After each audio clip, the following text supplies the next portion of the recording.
1 Samuel 17. David and Goliath.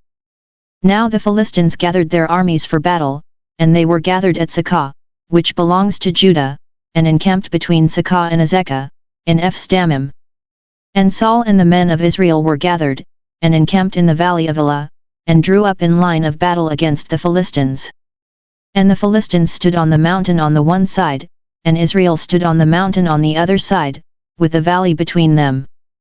And there came out from the camp of the Philistines a champion named Goliath, of Gath, whose height was 6 cubits and a span. He had a helmet of bronze on his head, and he was armed with a coat of mail, and the weight of the coat was 5,000 shekels of bronze.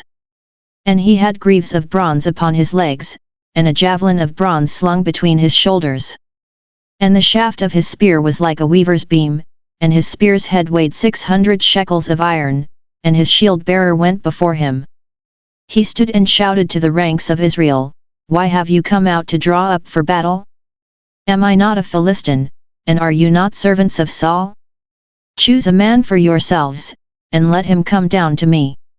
If he is able to fight with me and kill me, then we will be your servants, but if I prevail against him and kill him, then you shall be our servants and serve us." And the Philistine said, "I defy the ranks of Israel this day, give me a man, that we may fight together." When Saul and all Israel heard these words of the Philistine, they were dismayed and greatly afraid. Now David was the son of an Ephrathite of Bethlehem in Judah, named Jesse, who had 8 sons. In the days of Saul the man was already old and advanced in years. The 3 eldest sons of Jesse had followed Saul to the battle, and the names of his 3 sons who went to the battle were Eliab the firstborn, and next to him Abinadab, and the third Shammah. David was the youngest. The 3 eldest followed Saul, but David went back and forth from Saul to feed his father's sheep at Bethlehem. For 40 days the Philistine came forward and took his stand, morning and evening. And Jesse said to David his son, "Take for your brothers an ephah of this parched grain, and these 10 loaves, and carry them quickly to the camp to your brothers, also take these 10 cheeses to the commander of their 1,000. See how your brothers fare, and bring some token from them." Now Saul, and they, and all the men of Israel, were in the valley of Elah, fighting with the Philistines.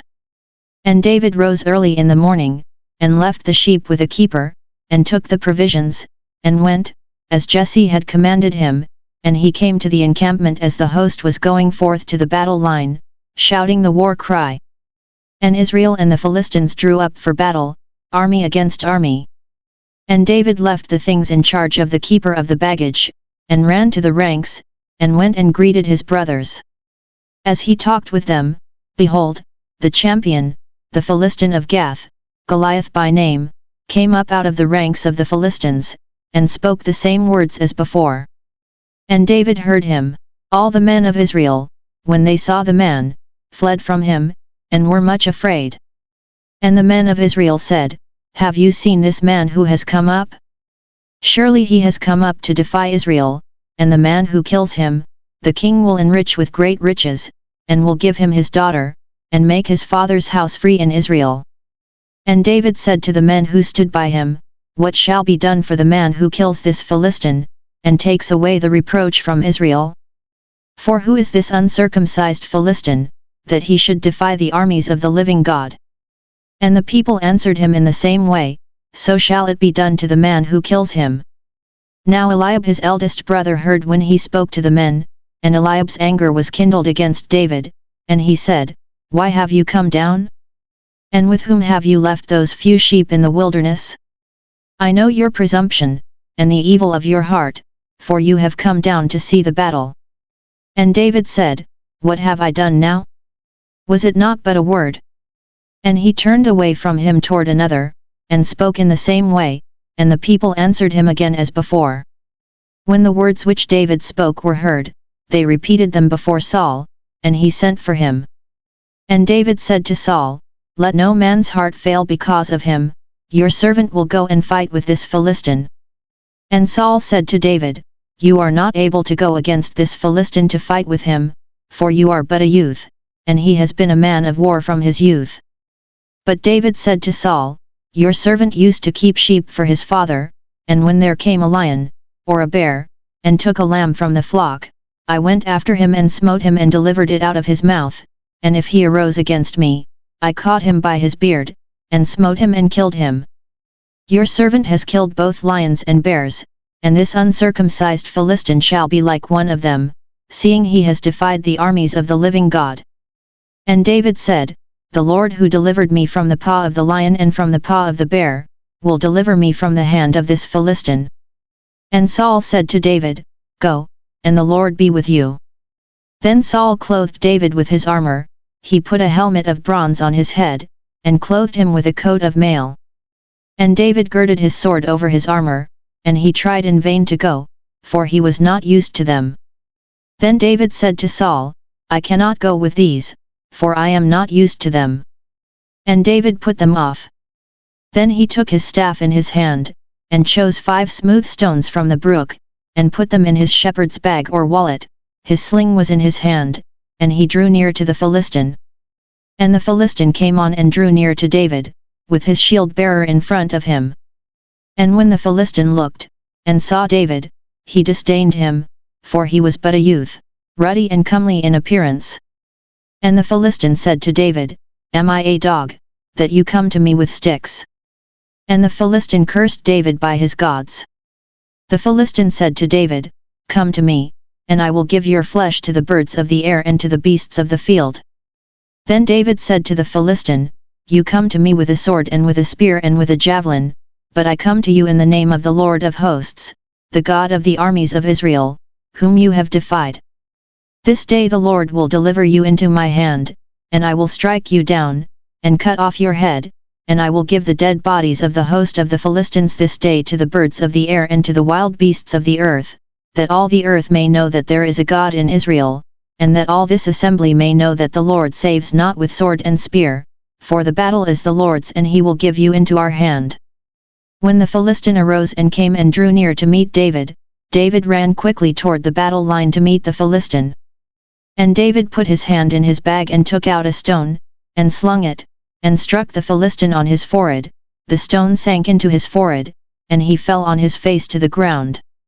So David prevailed over the Philistine with a sling and with a stone, and struck the Philistine, and killed him, there was no sword in the hand of David.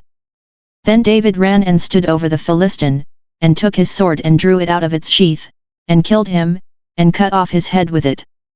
When the Philistines saw that their champion was dead, they fled. And the men of Israel and Judah rose with a shout and pursued the Philistines as far as Gath-B and the gates of Ekron, so that the wounded Philistines fell on the way from Sha'araim as far as Gath and Ekron. And the Israelites came back from chasing the Philistines, and they plundered their camp. And David took the head of the Philistine and brought it to Jerusalem, but he put his armor in his tent. When Saul saw David go forth against the Philistine, he said to Abner, the commander of the army, Abner, whose son is this youth? And Abner said, As your soul lives, O king, I cannot tell. And the king said, Inquire whose son the stripling is. And as David returned from the slaughter of the Philistine, Abner took him, and brought him before Saul with the head of the Philistine in his hand. And Saul said to him, Whose son are you, young man? And David answered, I am the son of your servant Jesse the Bethlehemite. 1 Samuel 18. Jonathan's covenant with David. When he had finished speaking to Saul, the soul of Jonathan was knit to the soul of David, and Jonathan loved him as his own soul. And Saul took him that day, and would not let him return to his father's house. Then Jonathan made a covenant with David, because he loved him as his own soul. And Jonathan stripped himself of the robe that was upon him, and gave it to David, and his armor, and even his sword and his bow and his girdle. And David went out and was successful wherever Saul sent him, so that Saul set him over the men of war. And this was good in the sight of all the people and also in the sight of Saul's servants.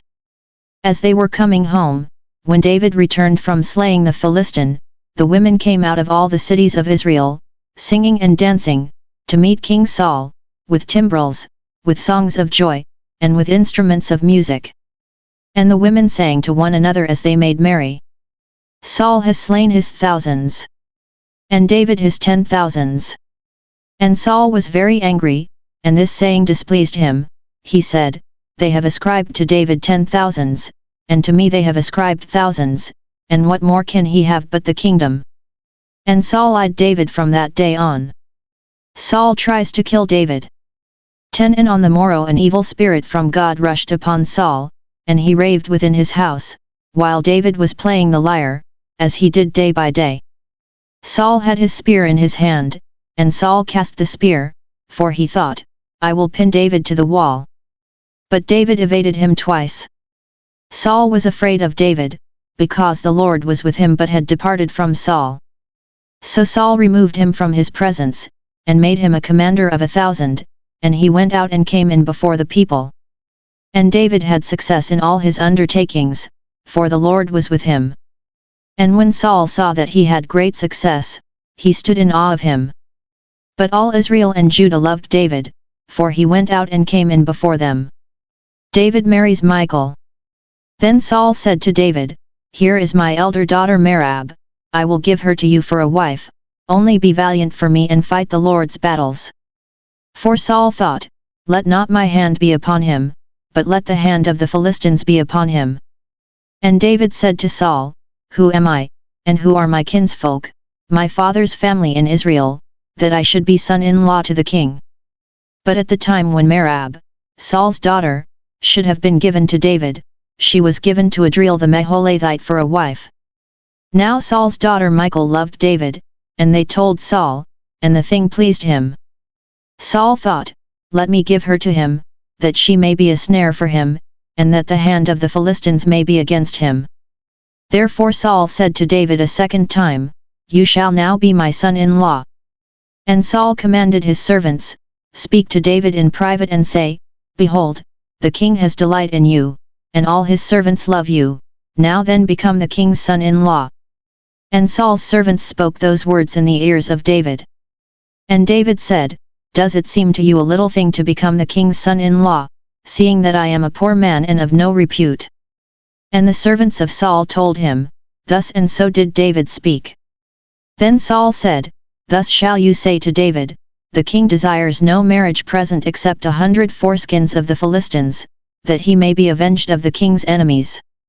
Now Saul thought to make David fall by the hand of the Philistines.